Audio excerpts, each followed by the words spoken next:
નમસ્કાર મિત્રો, આજે આપણે આ વિડીયોમાં દ્વિતીય સત્રાંત પરીક્ષા તારીખ 6/4/2024 વિષય પર્યાવરણ ધોરણ 3નું સંપૂર્ણ અને સચોટ સોલ્યુશન જોઈશું.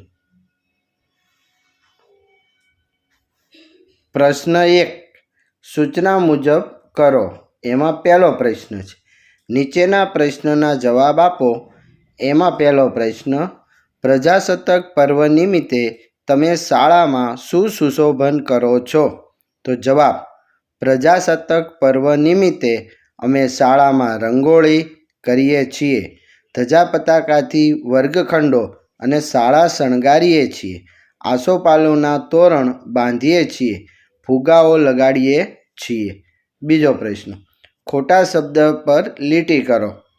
પહેલું, ટપાલીની cycle police station post office પર પહોંચે છે, તો પોલીસ સ્ટેશન પર લીટી આવશે.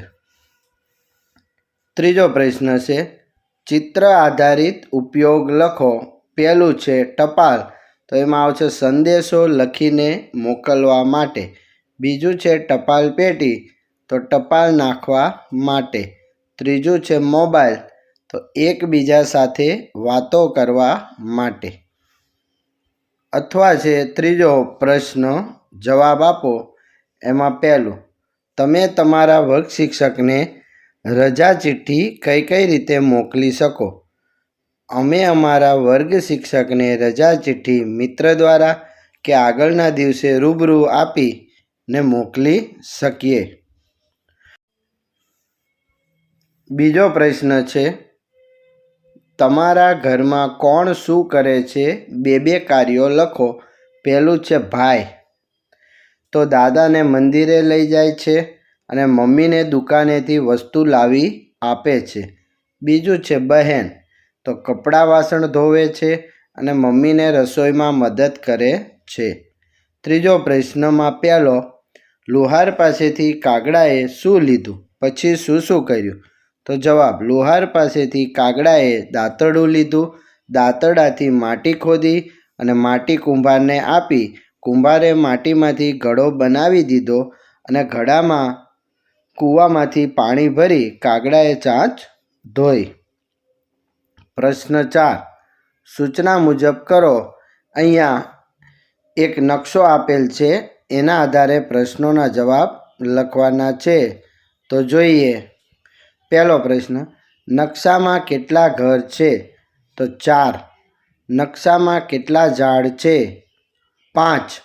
દુકાનની જમણી બાજુએ શું છે? હોસ્પિટલ. નકશામાં કેટલી દુકાન છે? તો 1. બીજું છે, ખરું કે ખોટું જણાવો. સાજીદાની મોટી બહેનની ઓઢણીમાં આભલા લગાવેલા છે, સાચું. ત્રીજું, જોડકું જોડો. ચાદર, તો એમાં આવશે બ, રાત્રે ઓઢવા, અને હાથ રૂમાલ, તો ક, મોં હાથ લૂછવા. આગળ છે કોષ્ટકમાં ઉદાહરણ મુજબ વિગત લખો. તો જગ્યા, પ્રસંગ અને પહેરવેશ. તો શાળા, તો ગણવેશ, અને મરણ પ્રસંગ, તો સફેદ કે વાદળી કપડાં. પ્રશ્ન 5 સૂચના મુજબ કરો. પહેલું, સફેદ કાળા પાટિયા પર, બરાબર, તો 4 વિકલ્પ આપેલા છે.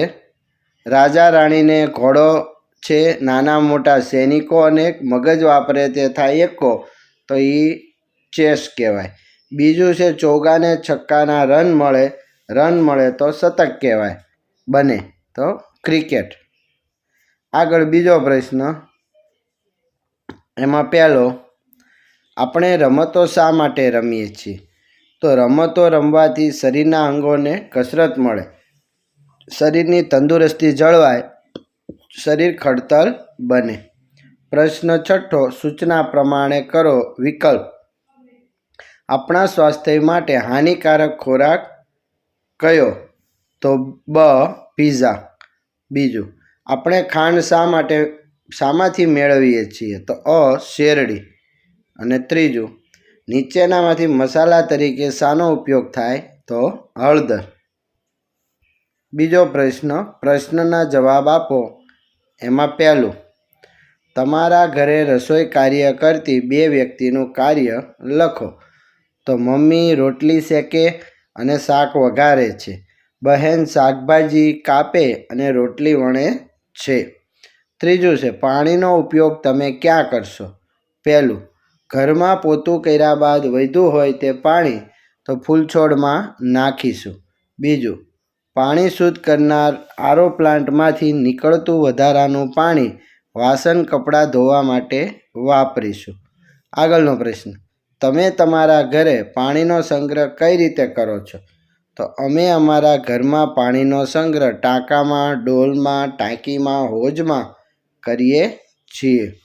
અથવા ચોથો પ્રશ્ન, નીચેના પ્રશ્નનો જવાબ આપો. પાણીનો બગાડ થાય તેને કેવી રીતે અટકાવશો? તો પાણીનો નળ ટપકતો હોય તે બંધ કરીશું. કપડાં ધોતી વખતે પાણીનો નળ સતત ચાલુ નહીં રાખીએ અને પીવા માટે જોઈએ તેટલું જ પાણી લેશું. સાતમો પ્રશ્ન, સૂચના પ્રમાણે કરો. એમાં પહેલું છે, ઘરની ચોકી કરે છે તો કોણ કરે છે? તો કૂતરો, તો એની સાથે જોડવાનું છે. આગળ છે પ્રશ્ન, પંખી ઉડીને વર્ગખંડમાં આવે તો તમે શું કરશો? તેમજ પંખી ઈજાગ્રસ્ત થઈ જાય તો તમે શું કરશો? તો પંખી ઉડીને વર્ગખંડમાં આવે તો અમે પંખો બંધ કરીશું. પંખી ઈજાગ્રસ્ત થાય તો તેને પાણી પાશું અને સાહેબને વાત કરીશું. હવે પ્રશ્ન 8 છે. અહીંયા જે ચિત્ર આપેલ છે એના આધારે જવાબ લખવાના છે. તો તમારા ગામથી પૂર્વ દિશાએ તો મંદિર આવેલું છે. પછી ગામથી કઈ દિશાએ છે શાળા? તો દક્ષિણ. અને બગીચો તો પશ્ચિમ દિશાએ આવેલો છે. આગળ છે પ્રશ્ન 9, ખાલી જગ્યા. ઉંદરને તો સાપ ગળી જાય, ઘાસ પાંદડા તો ગાય ભેંસ ખાય. આભાર મિત્રો.